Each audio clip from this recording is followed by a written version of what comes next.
President Cyril Ramaphosa has visited Hammanskraal and has also apologized to residents over the cholera outbreak that has claimed 29 lives in the area. The president has acknowledged that government has failed the community by not ensuring they receive clean water. The president is visiting the area along with other relevant government departments, including the Minister of Water and Sanitation, the Health Minister, as well as the Premier of Gauteng, Linda Mnisi, is following developments for us. And Linda, during the delivery of his speech, he mentioned that people need to follow the rules that they did when COVID-19 was upon us, including washing your hands. And he also mentioned that people must boil their water. But you could hear people pushing back and asking where will they boil the water from when they hardly have electricity. Indeed, Dudu, they had a number of questions for the president as he delivered that address earlier on. One of them being the one that you speak of right now around boiling water. And it was interesting because right immediately when he mentioned that, they asked with what electricity when we don't have electricity. So this displays the fact that this area and this community is compounded by a number of issues, and where they find themselves right now is in a difficult place to have to battle this deadly cholera outbreak that has gripped their community with, amongst others, a number of social ills. They speak also about how even with the water tankers that the president speaks of that are going to be deployed in this area, the contractors there are allegedly charging residents for this water. So there are a number of issues, and it tells a story that this is not the first time, or this issue is not new, and they've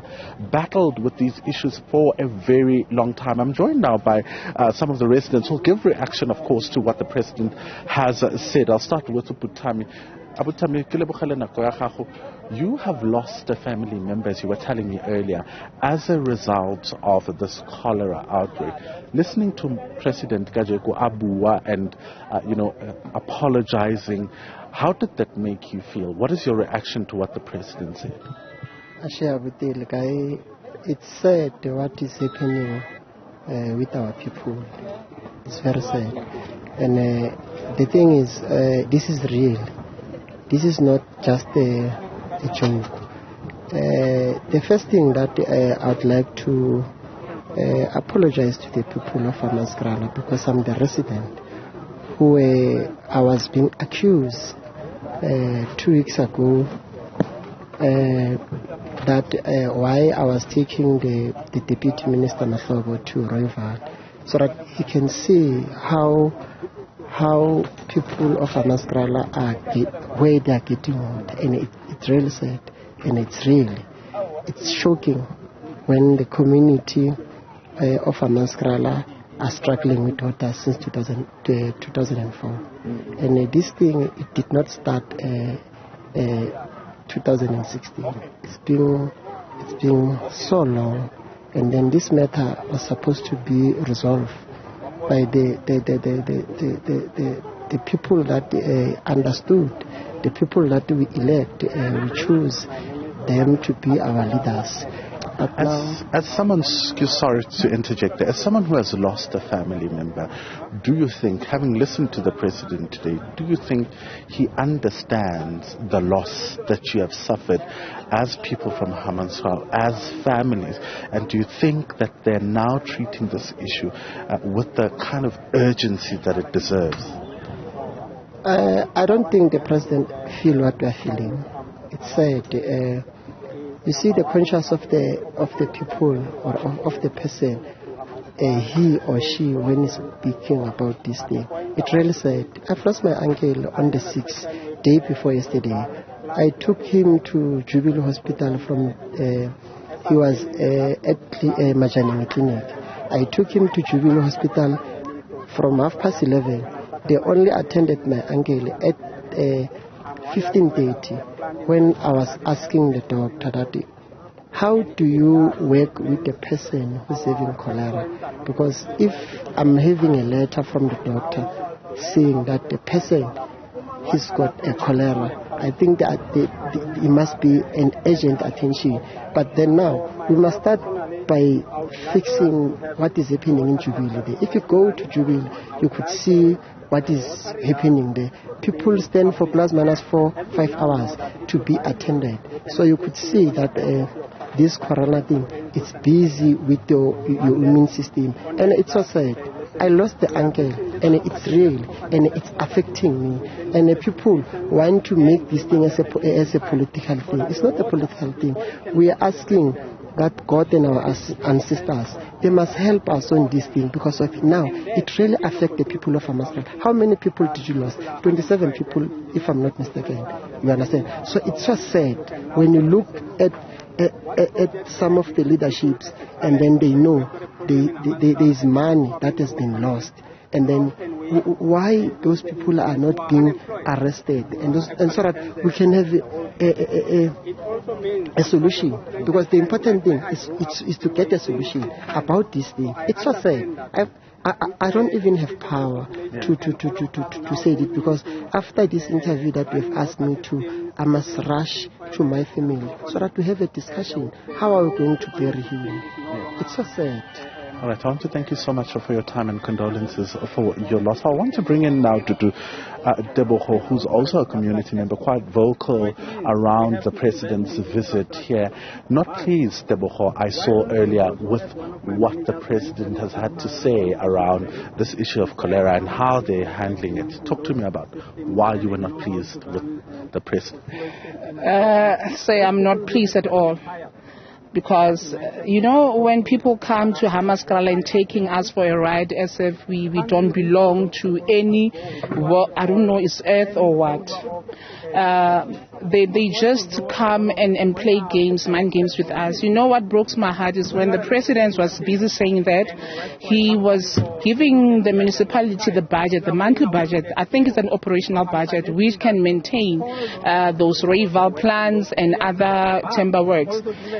He said that people were utilizing money, and then other funds went missing. How can you say that as a minister, because of you come with at the later stage, because of, if I could tell you, this is I could say the third trench of dead people that were affected. Previously, people who were affected, it was cancer. I'm one of the victims. I have a stomach cancer. And unfortunately, I had a cousin who passed because of this. With me, it was traced earlier before it could go to other parts. I can't even give birth. So now you come and say that there are investigations, they're running investigations. How many investigations are going to run? And what breaks my heart again, the minister, I was asking him a question. He said, I will come back to you. So you're coming back to me with my life being at stake. And then you're saying that I went to Rayval and saw this from 2004. We've been drinking Makhalis water. We had no problem.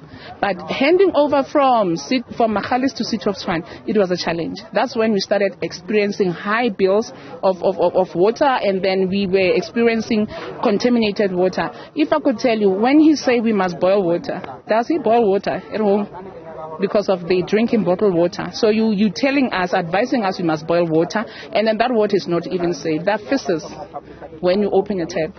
You can't even stand the smell. Even you walk in a room, you can't even, or bathroom, you can't even smell. You can't stand the smell. So now you can't just come here. I thought the president was campaigning, saying that I know people were stealing money. I know people were utilizing the money from when Spudler, the minister of electricity, he was then there. That's where we experienced the problem, 2004. Before 2004, then we had that Mainanyana. They said that we must not drink that. Now they're saying that we are going to have temporary Makhalis works. Where are they going to build that? And then I want to tell you something. There is a Valman. We are separated by tarmac. Where are they getting that water? Okay, if I'm rival people, the water doesn't taste the same. So now I'm disappointed. The president came here and then he was giving us an information. He was instructing us, or he was telling us this is what is going to happen, but I will come back. So people must die first, and then you must come and say, no, I understand the infrastructures are well not taken care of, and then the people are not doing their job. Why monitoring and evaluation? Before you hand over, or before you taking a budget and say I'm allocating this portion to City of Tshwane, monitoring and evaluation. Who is doing the job? Who's not doing their job? So I'm disappointed. I don't want to lie.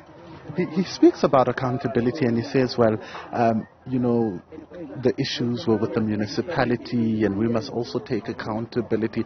Was it satisfying to you that there seems to be also blame shifting from the president, saying, well, the municipality would get budgets and this is what would happen? Shifting blames is a problem. That's what I was hearing. He was shifting the blame from this to that and say that, no, we will fix.